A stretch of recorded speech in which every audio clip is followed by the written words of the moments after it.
Praise the lord. ఎలా ఉన్నారు? కృప గురించి నేర్చుకుంటున్నాం కదా! అయితే దేవుడు ఎవరికి కృప చూపిస్తాడు అంటే, మొదటి పేతురు 5వ అధ్యాయం 5వ వచనంలో, అహంకారులను ఎదిరించి దీనులకు కృప అనుగ్రహించును.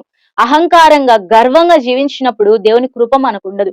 దీనులుగా తగ్గించుకొని ఉన్నప్పుడు దేవుడు మనకి కృప చూపిస్తాడు. చాలా సార్లు మనము దేవుని దగ్గర దీనులుగా ఉంటాం. దేవుని దగ్గర చాలా తగ్గించుకుంటాం. కానీ మనుషుల దగ్గర మనం తగ్గించుకోలేం కదండీ! మనుషుల దగ్గర మనము హెచ్చించుకుంటాం. మనుషులకి వారి కంటే మనం ఎక్కువ వారిగా ఎంచుకుంటాం. కానీ ఎప్పుడైతే నువ్వు దీనుడుగా ఉంటావో, అందుకే తన్ను తాను తగ్గించుకొని వాడు హెచ్చింపబడును అని రాయబడతా వచ్చింది. నువ్వు దీనుడిగా తగ్గించుకొని జీవించినప్పుడు దేవుని కృప మనతో ఉంటది. దేవుని కృప ఏం చేస్తూ వచ్చిందో మనం ఆల్రెడీ చూస్తూ వచ్చాం. కాబట్టి అట్టి ఆశీర్వాదం పొందాలంటే, బ్రతికింపబడాలి అనంటే, దేవుని కృప మనల్ని ఆదరించాలంటే ఆయన కృప మనకుండాలి. మనం దీనులుగా ఉన్నప్పుడు దేవుని కృప మనకుంటది. అంతేకాదు, ఇంకా ఎవరికి దేవుని కృప ఉంటదంటే, రోమీయులకు రాసిన పత్రిక 10వ అధ్యాయంలో, ఆయనకు ప్రార్థించు వారి అందరి ఎడల ఆయన కృప అనుగ్రహించును. ఎవరైతే ఆయనకు ప్రార్థిస్తారో, ఎవరైతే ఆయన సన్నిధికొస్తారో, ఎవరైతే దేవుని దగ్గర మోకాళ్ళు వేసే అనుభవంలో ఉంటారో వారికి దేవుడు కృప అనుగ్రహిస్తాడు. దేవుని యొక్క కృప మన దినదిన జీవితంలో చాలా అవసరం అండి.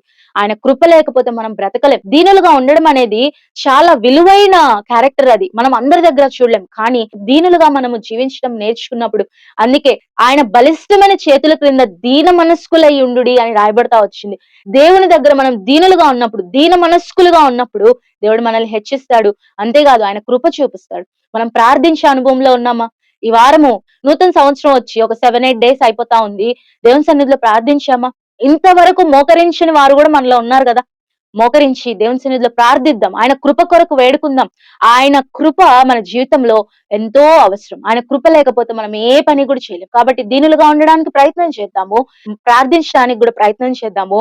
అప్పుడు దేవుడి కృప మనకు అనుగ్రహింపబడతది. మన జీవితంలో మనం ఆశీర్వాదాలు పొందుకుంటాం. ఈ రీతిగా దేవుని రాకడ కొరకై సిద్ధపడదాం. Praise the lord.